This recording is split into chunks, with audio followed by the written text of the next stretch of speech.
At that moment, as Helen's tears touched the keys of the abandoned piano, 15 years of silence shattered into a melody that made the whole world stop and listen. But to understand how we got there, we need to go back 3 hours when Helen Miller, at 42, was being publicly humiliated in the main lobby of the National Conservatory of Music. Dressed in her gray janitor's uniform, she held a mop with trembling hands as the artistic director, Maestro August Reed, pointed to a small stain on the Italian marble floor as if it were a crime against humanity. "This is unacceptable, Helen. Absolutely unacceptable." The maestro's voice echoed through the vast lobby, deliberately loud enough for the passing students and faculty to hear every word of contempt. His small, piercing eyes gleamed with cruel satisfaction. "This conservatory receives distinguished visitors, patrons, international artists. How do you expect us to maintain our reputation with this kind of negligence?" Helen kept her eyes fixed on the floor, but not out of shame. It was a survival strategy she had perfected over 15 years working in that place. If she didn't look into August's eyes, if she didn't respond, if she remained invisible, perhaps the storm would pass faster. Her hands, calloused from hard work, gripped the mop handle until her knuckles turned white. "Look at me when I'm talking to you." The order came like a whip. Helen slowly raised her eyes, and for a moment, August felt something strange. There was something in that brown gaze, a depth that didn't match the job she held, but he dismissed the feeling immediately. "You're here out of charity, don't forget that. No references, no formal education. A woman your age, where else would you get a job?" The passing students slowed their pace, some whispering among themselves. Helen knew those young, bright faces, full of dreams she herself had once carried. They saw her only as the invisible woman who cleaned up after them, who collected their trash, who existed on the periphery of their gilded worlds. And perhaps it was better that way. "I'm sorry, Maestro Reed." Her voice came out almost as a whisper. "It won't happen again." "Oh, but it will, Helen. It always will." August approached, lowering his voice to a more intimate, and somehow crueler, tone. "Because people like you can't do anything but what they already do.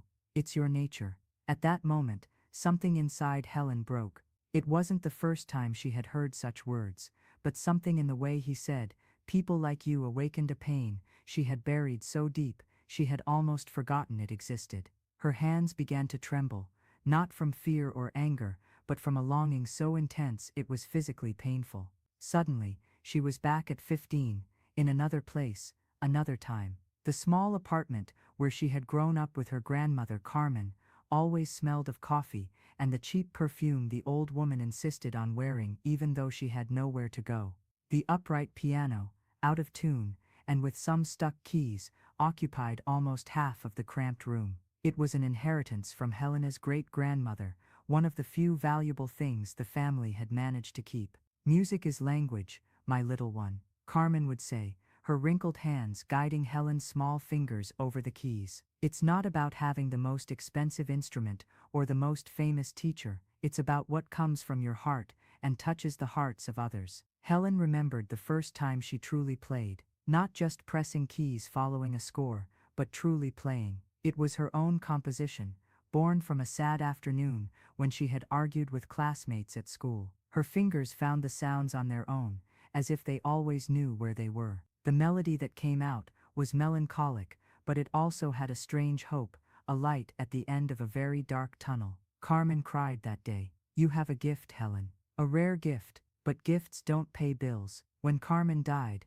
Helen was 17 and had no close relatives. The piano was sold to pay for the funeral, along with almost everything of value in the apartment. Helen found herself alone in the world, without money to continue her studies, without prospects beyond jobs that only required her hands and her willingness to remain invisible. Her first job was at a diner, then a laundry, then office cleaning, and finally, 15 years ago, she got the job at the National Conservatory. Ironically, it was the closest she had ever come to her old dreams. Every day, while cleaning the classrooms, she heard snippets of lessons, students practicing, teachers correcting techniques. It was a sweet torture, like being hungry and working in a bakery. The worst part was that, over the years, she had stopped feeling, not deliberately, but as a defense mechanism. With each humiliation, Each scornful glance, each time someone spoke about her, as if she weren't present, a part of Helen disconnected.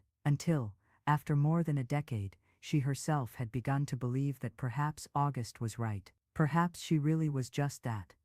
A middle-aged woman, without formal education, destined to clean up after others. But on that particular afternoon, as August continued his humiliating monologue, something different happened. Perhaps it was the smell of floor polish that always reminded her of her grandmother's apartment, or perhaps it was the sound of a student practicing Chopin in the next room. But Helen felt a crack in the wall she had built around her heart.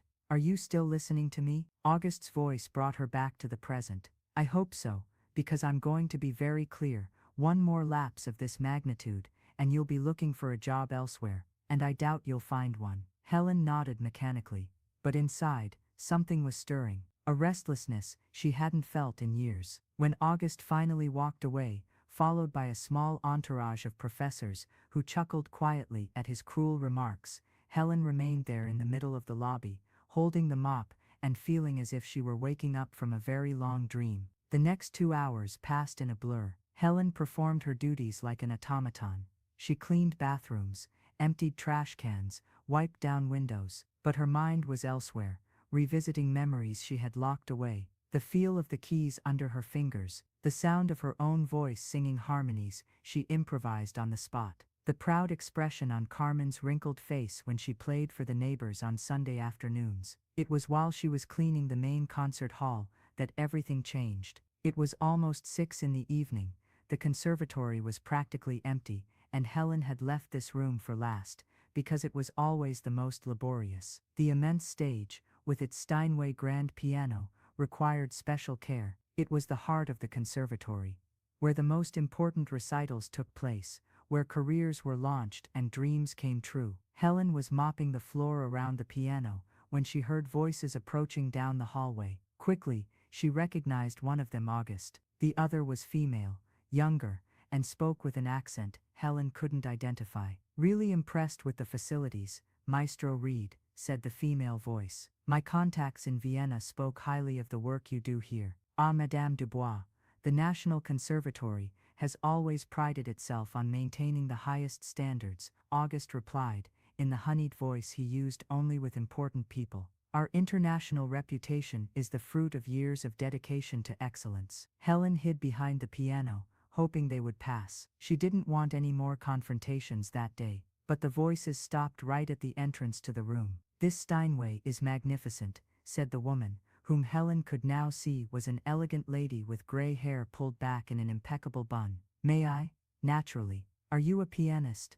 "I was. Now I'm just let's say a patron of the arts." "Madame Claire Dubois, of the International Emerging Talent Foundation." Helen felt a chill. She knew that name. Carmen used to talk about the Dubois Foundation, an organization that discovered and sponsored musical talent around the world. "We are always looking for new talent for our development programs." Authentic talent. Claire approached the piano and played a few notes. Even from there, Helen could tell she knew what she was doing. The sounds that came out were clean, precise, full of intention. "I must admit, Maestro, that I'm slightly disappointed," Claire said suddenly, interrupting her improvisation. "I came here because I heard extraordinary things about this conservatory, but what I see is, well, perfect technique. Yes, but a lack of soul. Your students play like precise machines, but where's the passion? Where's the truth?" Helen could see August turning red. "Madame Dubois, our methods are internationally recognized." "Methods, yes, but music isn't about method, Maestro. It's about revelation. It's about vulnerability. Claire paused, as if searching for the right words. "Let me tell you a story. A few years ago, I was in a small cafe in Budapest when I heard someone playing. He wasn't a professional musician, just an old man who worked in the kitchen. But when he played, when he played, the entire cafe stopped. People were crying. I cried, because he wasn't just playing notes, he was exposing his soul. That's what I'm looking for. That's what the world needs." August coughed, clearly uncomfortable. "Well, perhaps we can arrange a special performance for you. Some of our best students." "No," Claire's reply was firm. "I've heard your best students. They're competent, but empty. No, what I'm looking for is rarer. It's someone who hasn't been molded by the system yet. Someone who plays with their heart, not just their fingers. It was at that moment that Helen moved involuntarily, and her foot struck one of the piano pedals. The sound echoed through the silent room, like a bell. What was that? Claire asked. Probably the cleaning staff, August said dismissively. Helen? Is that you? Get out of there immediately. You shouldn't be here with important visitors present. Helen emerged from behind the piano like a hunted animal, keeping her eyes on the floor. She could feel the weight of their gazes on her. August irritated and embarrassed, Claire simply curious. I'm sorry, Helen mumbled. I was almost finished. Wait, Claire's voice stopped her. Do you play? The question caught Helen completely off guard. August laughed. Claire, please. She's the janitor. People like her don't. I asked her a question. Not you. Claire's voice cut August like a sharp blade. She turned completely to Helen. Do you play the piano? Helen felt the world spin. All the memories she had suppressed came to the surface at once. Carmen's hands guiding hers, the afternoons inventing melodies, the dreams of one day playing on stages like that one. Her voice came out as a whisper. I used to play. When was the last time? Helen swallowed hard. 15 years ago. Claire and August exchanged glances. August rolled his eyes, but Claire seemed genuinely interested. Do you remember anything? Claire, August interrupted. This is ridiculous. She hasn't even had formal musical training. Look at her. I am looking, Claire said calmly, and I see someone who is afraid, but not of playing, afraid of remembering. Claire's words hit Helen like a punch to the stomach. It was true. For 15 years she had avoided playing because it hurt too much to remember what she had lost. But now, there in front of that magnificent piano, with two people looking at her as if she were a real person, not just an invisible shadow, Helen felt something she hadn't felt in decades. Hope. I remember some things, she admitted, her voice growing slightly stronger. Then play something for me, Claire said, moving away from the piano and gesturing for Helen to approach. This is absurd, August exploded. Claire, she's the cleaning lady. She'll smudge the keys with those working-class hands. And even if she played something, it would be, well, you can imagine. Helen felt the familiar heat of humiliation rising in her neck. But this time it was different. This time, there was a voice inside her, Carmen's voice, saying, Don't let them make you forget who you are, my little one. May I? Helen asked, looking directly at Claire. Please. Helen approached the piano with hesitant steps. Her hands, rough from cleaning, trembled as she placed them on the keys. The instrument was perfect, each key responding with a purity of sound she had never experienced. For a moment she simply stood there, feeling the weight of the unplayed music pressing against her chest. August sighed loudly, displaying his impatience and contempt. Come on. Let's get this over with so we can continue our serious conversation. But Helen no longer heard him. She closed her eyes and let her hands find the first notes. It wasn't a piece she had learned. It was something that came from a much deeper place. A place where she had kept all the pain, all the longing, all the beauty she had been forced to suppress. The melody began softly, almost timidly, as if testing whether it was still permitted to dream. The notes rose into the silent air of the room, each laden with a lifetime of repressed emotions. It was the music of 15 years of loneliness cleaning up other people's dreams. It was the music of longing for Carmen. It was the music of a woman who had lost herself and was slowly finding herself again. August opened his mouth to make some sarcastic comment, but no sound came out. Even he, with all his arrogance and prejudice, couldn't deny what he was hearing. It wasn't perfect technique. There were hesitations, small imperfections that betrayed the years away from the instrument. But there was something more important. There was truth. Claire remained completely still, but Helen could feel her presence, her complete attention. And then, as the music began to grow, becoming more confident, more bold, Helen opened her eyes and saw something that made her tremble.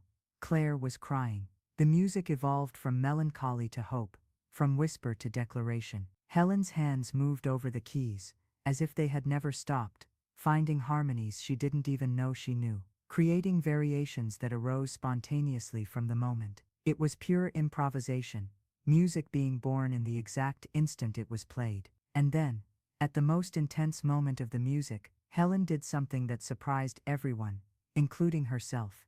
She began to sing. Her voice, untrained but naturally resonant, soared along with the piano notes, creating a harmony that seemed to suspend time. There were no words, only vocal sounds that complemented the instrumental melody. It was as if she were conversing with the piano, two voices intertwining in an intimate and powerful dance. The music spoke of loss and rebirth, of buried dreams and resurrected hopes, of a woman who had forgotten who she was, but was now remembering. When the last notes faded into the air, the silence that followed was absolute. Helen kept her hands on the keys, not daring to look at the two people watching her. She had exposed herself completely, had opened her heart in a way she hadn't in decades, and now she was vulnerable, awaiting judgment. It was Claire who broke the silence. My God. Her voice was thick with emotion, and when Helen finally looked up, she saw that the older woman was visibly shaken. Claire approached the piano, her hands trembling slightly. In 30 years of searching for talent around the world, I've never heard anything like it. She looked directly into Helen's eyes. You're not just talented, you're a prodigy, a late-blooming prodigy, but a prodigy nonetheless. August, who had remained silent throughout the performance, finally found his voice. She plays well for an amateur, but let's be realistic. Be quiet. Claire's command was uttered with a coldness that made August recoil. You don't understand what you just witnessed, do you? This woman has a gift that your students paying fortunes will never have. She has something that can't be taught. She has soul. Helen felt tears begin to stream down her face, not from sadness, but from something she couldn't name. It was as if a part of her that had died 15 years ago was slowly coming back to life. What is your full name? Claire asked. Helen Miller. Helen, listen to me carefully. Claire knelt beside the piano bench, getting down to Helen's eye level. The International Emerging Talent Foundation offers full scholarships to exceptional musicians, regardless of age or background. Would you be interested in studying music professionally? Helen felt as if the ground had disappeared beneath her feet. I'm 42 years old. So what? Brahms didn't publish his first symphony until he was 43. You have a rare talent and an emotional maturity that young musicians take decades to develop, if they ever do. Claire took Helen's rough hands in hers. But you need to understand something, this won't be easy. You'll have to work harder than you can imagine. You'll have to face prejudice. You'll have to believe in yourself when others doubt you. Helen looked at August, who was clearly in shock, his expression alternating between disbelief and something that looked almost like fear. For 15 years he had treated Helen as if she were invisible, inferior, disposable. And now, I want to try, Helen said, her voice gaining strength for the first time in decades. I want to try very much. Claire smiled, a genuine warm smile. So let's begin. Tomorrow you won't come here as a cleaning lady. You'll come as my protégé, as a serious musician who deserves respect and opportunities. The transformation that followed wasn't immediate or easy. Helen had to learn to navigate a world that had always excluded her, had to develop a confidence that had been systematically destroyed, had to relearn not only music, but how to see herself. The first few months were particularly difficult. Many at the National Conservatory resisted the idea that the former cleaning lady was now a serious student. Some professors treated her condescendingly, others with open distrust. But Claire proved to be a fierce and protective mentor, and Helen discovered she possessed a determination she didn't know she had. And before you think this story is too good to be true, let me tell you something. Stories like this happen every day, all around us. Ordinary people discovering extraordinary talents, breaking seemingly insurmountable barriers, proving it's never too late to start over. If these stories of overcoming and transformation touch your heart as they touched mine, subscribe to the channel and hit the notification bell, because I deeply believe we need to share these narratives of hope, especially in a world that often makes us forget our own potential. Every like, every comment, every subscription helps these stories reach people who might need to hear that their own transformative journeys are possible. Let's continue this mission together to spread hope and inspiration. But let's get back to Helen. 6 months after that transformative afternoon, she was preparing for her first official recital, not as a beginning student, but as a guest artist at a special event hosted by the Dubois Foundation. The program included a piece by Chopin, one by Debussy, at Claire's insistence, an original composition by Helen. On the night of the recital, Helen was backstage on the same stage where she had played for the first time in 15 years. Her hands, now soft thanks to the care a professional musician needed to take, trembled slightly.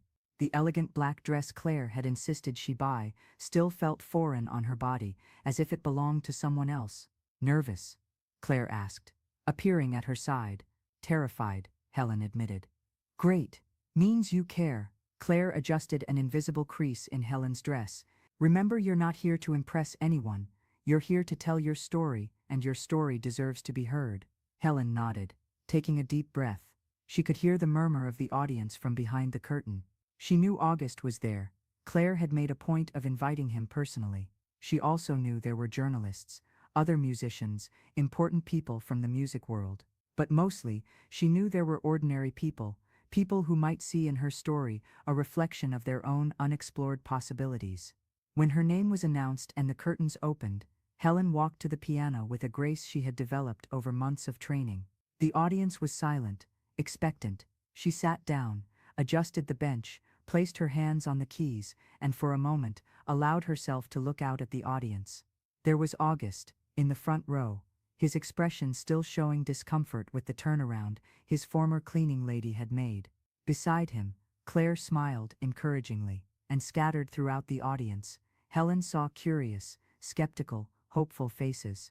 She began with Chopin. The nocturne in E-flat major flowed from her fingers with a delicacy and depth that completely silenced the audience. It wasn't just technique. Although her technique had improved dramatically, it was mature, emotional, lived interpretation. The Debussy piece followed. Claire de Lune, chosen because Helen said it was how she felt, like moonlight, soft yet penetrating, illuminating dark corners that had remained hidden for years. And then came the moment she both dreaded and longed for, her original composition. Helen had worked on that piece for months, with Claire's careful guidance. It was the story of her life transformed into music.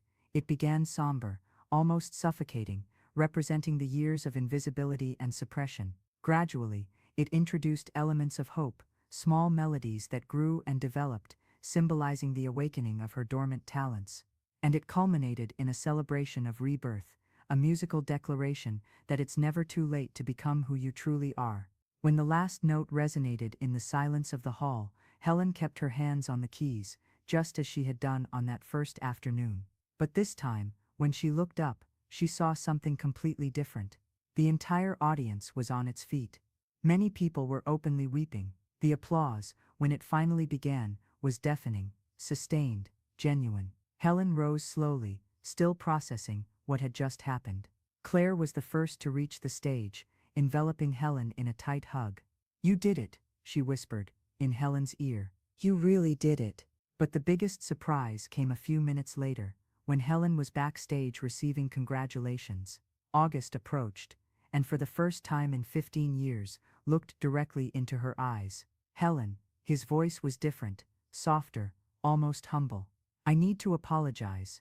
Helen studied him for a moment. The man who had spent years humiliating her was there, vulnerable, acknowledging his mistakes, not just for the cruel words, August continued, but for not seeing who you really were, for letting my prejudices blind me to something so extraordinary. Helen felt a strange peace settling in her heart.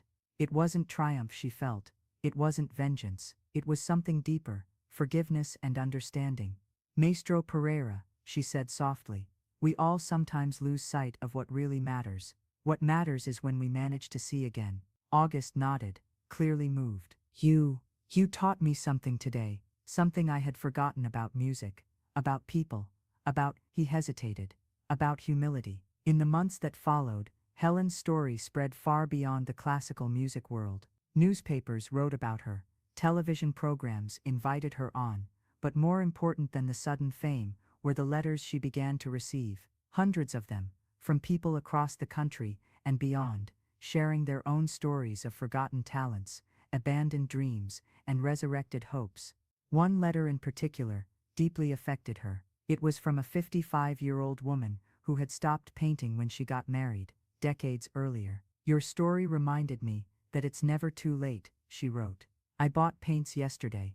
I'm going to start again. Helen realized then that her transformation had become something bigger than her own personal journey. It had become a symbol of possibility, living proof that our circumstances don't define our potential. A year after the recital that changed her life, Helen was back at the National Conservatory, but this time, not as a janitor or a student. Claire had secured her a position as a special instructor, working with students from unconventional backgrounds, people who had discovered their talents later in life, or who faced socio-economic barriers to developing their gifts. In her first class, Helen looked at the diverse group before her: a 45-year-old bus driver who composed country music in his spare time, a 38-year-old housekeeper who sang in the church choir and dreamed of recording an album, a 62-year-old retiree who had started learning the violin after his wife passed away. "Before we begin," Helen said, her voice now carrying a natural authority she had developed,